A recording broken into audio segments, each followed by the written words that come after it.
jadi 3 sempit. Apa? Awak kemah.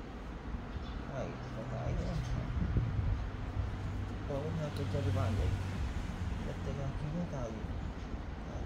Kumah ya. Hai. Oh.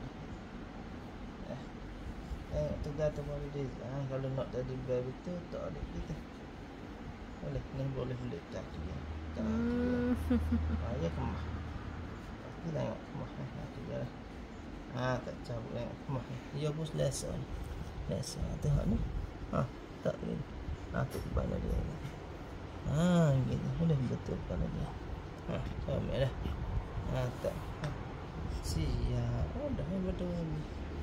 Ni kaki dia selesa. Kemah sini. Kenapa selesa tidak? Kepala pun tutup ada. Okey? Tak gini nak gosok-gosok dia pun. Mudah.